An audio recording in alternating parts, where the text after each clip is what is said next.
प्रिय भक्तों, जय श्री कृष्णा। आज वैशाख मास महात्म्य कथा का अध्याय 10 सरल भाषा में सुनते हैं। बहुत प्राचीन समय की बात है। पृथ्वी तप रही थी। मनुष्य अपने पापों के बोझ से व्याकुल थे। नदियाँ सूख चली थी, वृक्ष मुरझा रहे थे और मनुष्य के हृदय में कठोरता पनपने लगी थी। तप्त धरती की पुकार सुनकर देवताओं ने परमपिता विष्णु के चरणों में प्रार्थना की, हे प्रभु, इस संसार को कोई ऐसा अवसर दो जिससे जीवात्माएं पुनः शुद्ध हो सके, अपने पापों से मुक्त हो सके। भगवान विष्णु ने करुणा भरी दृष्टि से पृथ्वी की ओर देखा और मुस्कुराए। उन्होंने कहा, मैं एक ऐसा मास सृजित करूँगा जिससे किया गया प्रत्येक पुण्य अनंत गुना फल देगा। प्रत्येक सेवा स्वर्ग के द्वार खोलेगी। वह मास वैशाख कहलाएगा। जैसे ही वैशाख मास का उदय हुआ, पृथ्वी पर नई चेतना दौड़ पड़ी।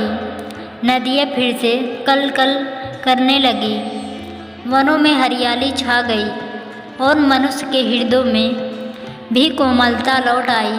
परंतु इस मास का महत्व हर कोई न जान सका। बहुत से लोग अब भी अपने मोह माया में बंधे रहे। वैशाख का प्रकाश उनके अज्ञान के बदलाव में छिपा है। इसी समय एक नगरी में मणिरथ नामक ब्राह्मण रहा करता था। वह अत्यंत गरीब था, किंतु आस्था से भरपूर। उसके पास देने के लिए न धन था, न भव्य दान करने की क्षमता थी, परंतु उसके पास था एक निर्मल हृदय।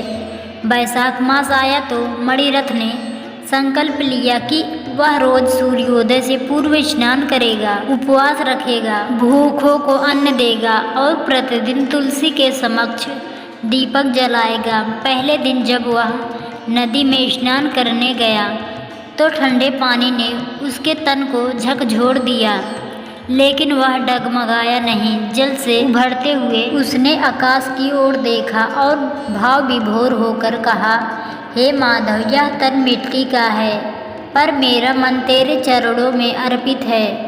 फिर वह पास के गांव में गया, जहां भूखों को 2 रोटियां बांटी। रोटियां छोटी थी, पर उनमें श्रद्धा का स्वाद इतना गहरा था कि खाने वालों की आंखों में आंसू भर आए। दूसरे दिन यह क्रम चलता रहा। वैशाख की तपती धूप में जब लोग छांव ढूंढते थे, मणिरथ घर घर जाकर अन्न मांगता और उसे भूखों में बांटता। कई बार स्वयं भूखा रह जाता, परंतु सेवा नहीं छोड़ता। उसके फटे हुए वस्त्रों से अधिक उसकी दया की चमक दूर दूर तक फैलने लगी थी। एक दिन आकाश से नारद मुनि पृथ्वी पर भ्रमण करते हुए निकले। उन्होंने मणिरथ की भक्ति देखी और मन ही मन सोचा, जिसने स्वयं के दुख को भूलकर दूसरों के दुख मिटाने का व्रत लिया हो, उसकी कथा स्वयं भगवान सुनना चाहेंगे। नारद जी सीधा बैकुंठ गए और भगवान विष्णु को प्रणाम कर निवेदन किया, हे प्रभु, पृथ्वी पर मणिरथ नामक एक साधक है जो आपके वैशाख मास के आदर्श को मूर्ति रूप दे रहा है। कृपया उसकी सेवा को देखिए। भगवान विष्णु ने क्षण भर के लिए नेत्र मूंदे और तुरंत उनका तेजस्वी स्वर गूंजा, जहाँ भाव है वहाँ मैं स्वयं हूँ, जहाँ सेवा है वहाँ मेरा धाम है, चलो उसे दर्शन दें। उसी क्षण मणिरथ ने आंगन में एक दिव्य तेज फैला। मणिरथ, जो कि तुलसी के सामने दीपक जला रहा था, चौंक कर उठा। सामने स्वयं विष्णु भगवान 4 भुजाओं में शंख, चक्र, गदा और पद्म लिए प्रकट हुए थे। मणिरथ भूमि पर गिर पड़ा। उसकी आंखों से अश्रुधारा बह चली। भगवान ने उसे उठाया और प्रेम पूर्वक कहा, हे मणिरथ, तूने धन के बिना भी धन्य हो जाने का मार्ग खोज लिया। वैशाख मास में तूने जो सेवा और श्रद्धा से जो तप किया, उसने बैकुंठ के द्वार तेरे लिए खोल दिए हैं। मांग जो मांगना हो। मणिरथ का कंठ अवरुद्ध हो गया। उसने कांपते स्वर में कहा, हे प्रभु, यदि कुछ देना ही है तो मुझे सेवा का अवसर दीजिए। सेवा का भाव दीजिए और आपके चरणों की धूल का एक कण दीजिए।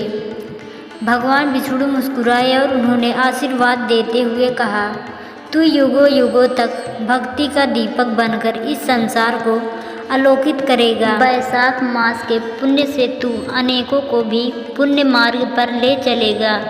उसी दिन से मणिरथ का जीवन स्वयं प्रकाश बन गया। वह जहाँ भी जाता लोगों के मनों में सेवा और भक्ति का दीप जल जाता। इधर वैशाख मास समाप्त हो रहा था, उधर मणिरथ का जीवन निखर रहा था। हर सूर्योदय उसके लिए एक नया उत्सव बन गया। उसका नाम मिट्टी में भी अंकित होता तो सोना बन जाता। धीरे धीरे उसकी कथा दूर दूर तक फैली। गांव में बच्चे मणिरथ की कहानी सुनते सुनते बड़े होने लगे। युवाओं के लिए वह आदर्श बन गया। वृद्धा उसकी भक्ति की सराहना करते। समय के साथ मणिरथ वृद्धा हुआ। एक वैशाख पूर्णिमा की रात्रि को जब वह तुलसी के समक्ष दीप जला रहा था, तब वह ध्यान में लीन हो गया। एक मीठी मुस्कान उसके होठों पर खिली और उसकी आत्मा पुष्प वर्षा के बीच दिव्य धुनों के साथ वैकुंठ की ओर उड़ चली। उसके प्राण त्यागते ही उसके कुटिया से सुगंध उठने लगी और वहाँ एक दिव्य तुलसी वन उग आया। लोगों ने देखा कि उस स्थान की धूल भी चमत्कारी हो गई थी। जो भी वहाँ आकर श्रद्धा से नमन करता, उसके रोग मिट जाते, मन के संताप दूर हो जाते। समय के साथ साथ वह स्थान मणिरथ धाम कहलाने लगा और वैशाख मास के आगमन पर वहाँ मेला लगने लगा, जहाँ लाखों लोग पुण्य लाभ के लिए एकत्र होते।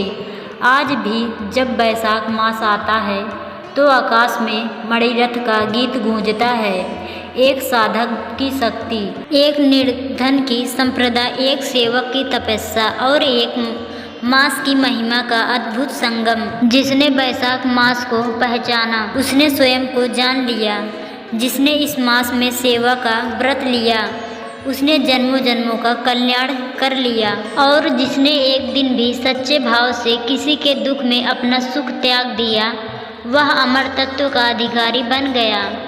वैशाख मास केवल ताप का समय नहीं, आत्मा के निखार का समय है। जब सूर्य तपता है तो भीतर की मलिनता जलती है। जब धरती सूखती है तब भीतर के विकार सूखते हैं। जब देह पसीने से भीगती है तो हृदय श्रद्धा से भीगता है और तब जीवन में सत्य की सुवास फैलती है।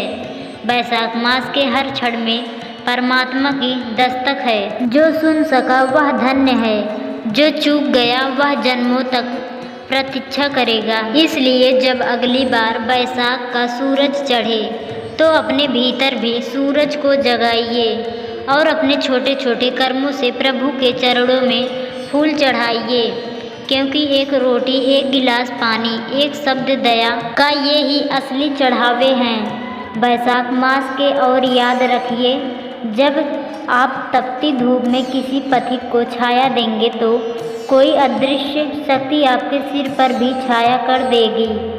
जब आप किसी प्यासे को पानी देंगे तो प्रभु स्वयं आपके जीवन में अमृत बरसाएंगे। तब आप जानेंगे कि वैशाख मास केवल एक समय नहीं बल्कि जीवन का सबसे सुंदर अवसर है। मिट्टी से सोना बनने का, मनुष्य से देवता बनने का और एक साधारण आत्मा से अनंतता की ओर उड़ जाने का।